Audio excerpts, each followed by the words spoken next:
Welcome to Off-Grid Contracting. And guys, welcome to an install we've done today that is very unique.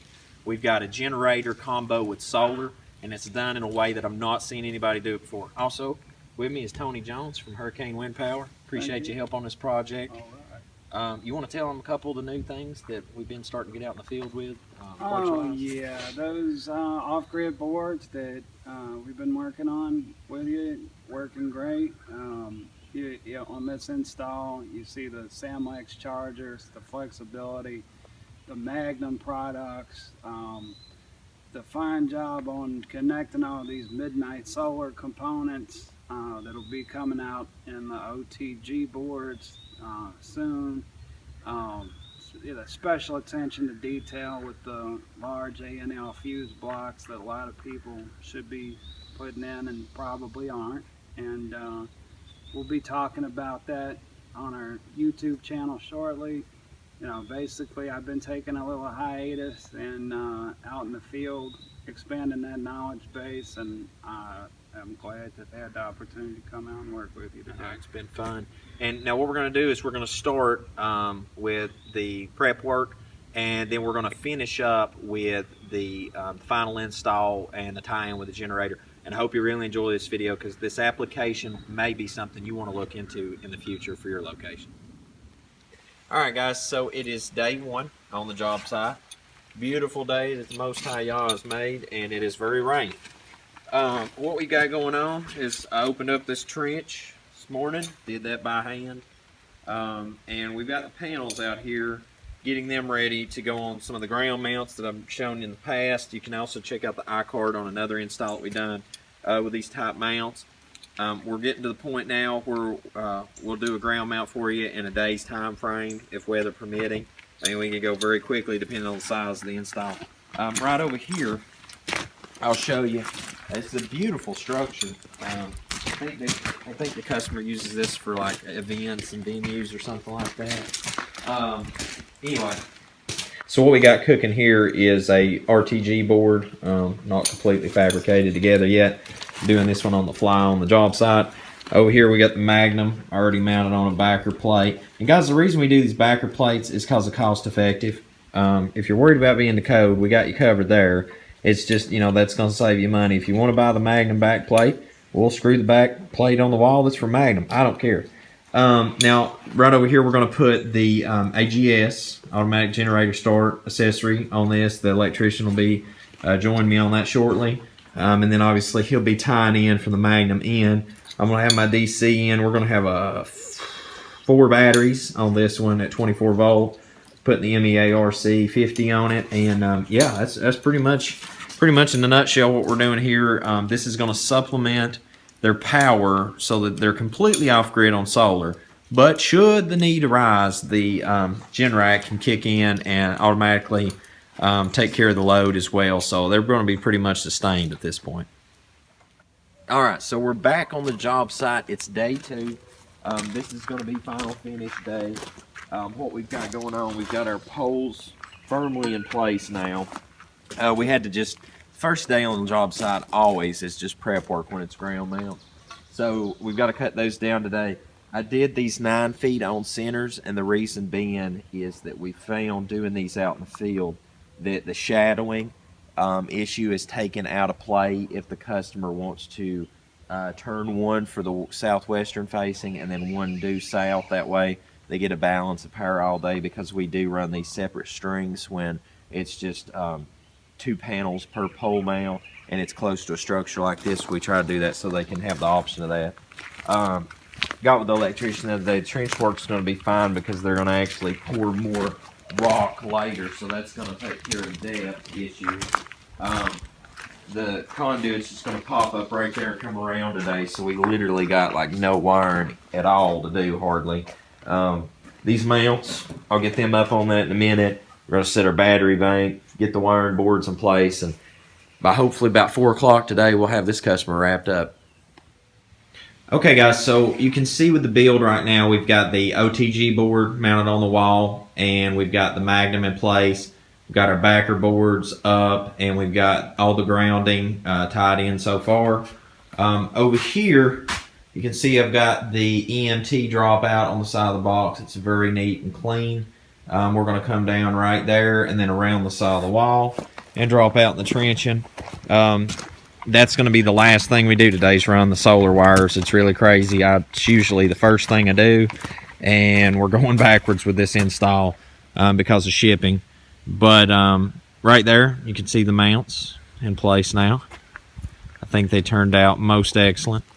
And now they are independent of each other. So, you know, keep that in mind. You can have the one south facing, and then the other one is going to be southwest facing if they want it, or, you know, they could turn both any direction they want. There's not a shadowing issue either, doing them 9 feet on center. That gives you quite a bit of transit time in the day before you'd ever get into that issue, so you can keep them tight together as well. So anyway, that's where we're at with it right now, and we'll have this done here shortly. All right, guys, so here is the finished product. We've got 2 arrays of total 1.1 kW roughly. We've covered our trench work back up. Everything's ran into the structure.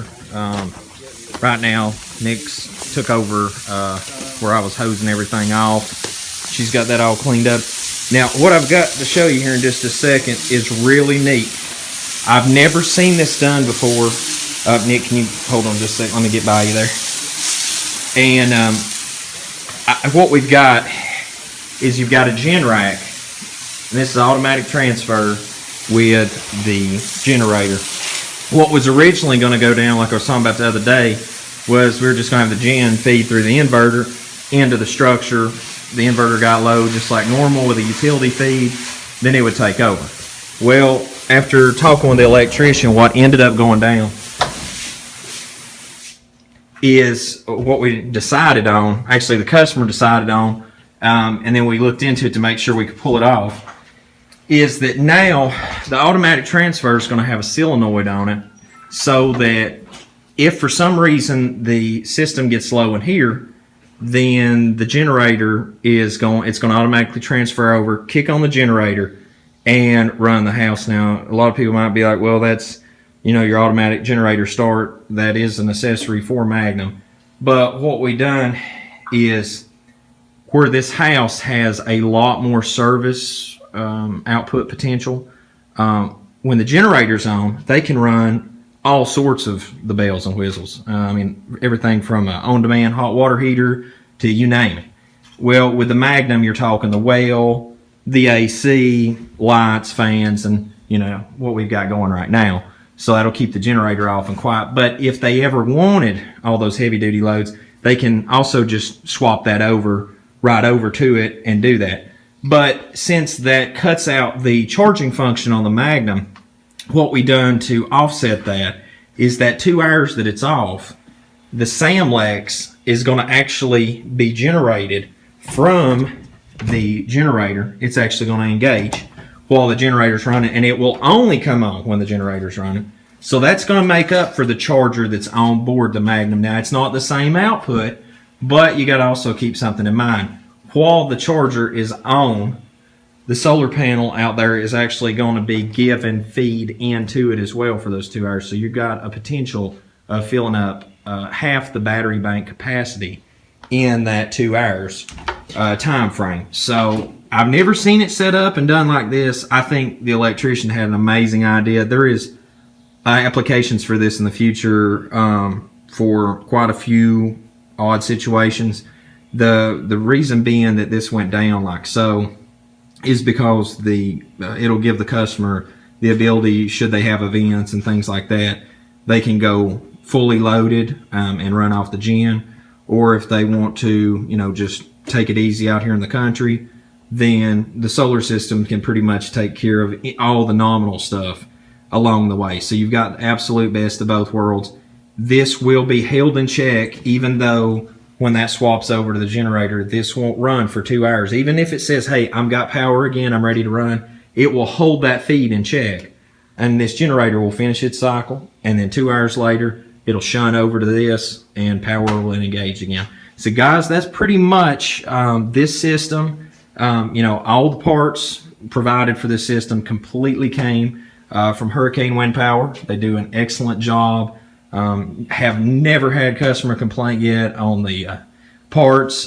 Just really good stuff. Now, something I want to also point out, the last thing on this, is we make sure to put in heavy duty fuse blocks. Okay, they're not little toys. All right, we put the heavy duty stuff in to definitely cover your amperage, because we don't want a fire hazard. We've got fuse protection, we've got breaker protection, we've got grounding. I mean, I don't know how much further we can go to be above code.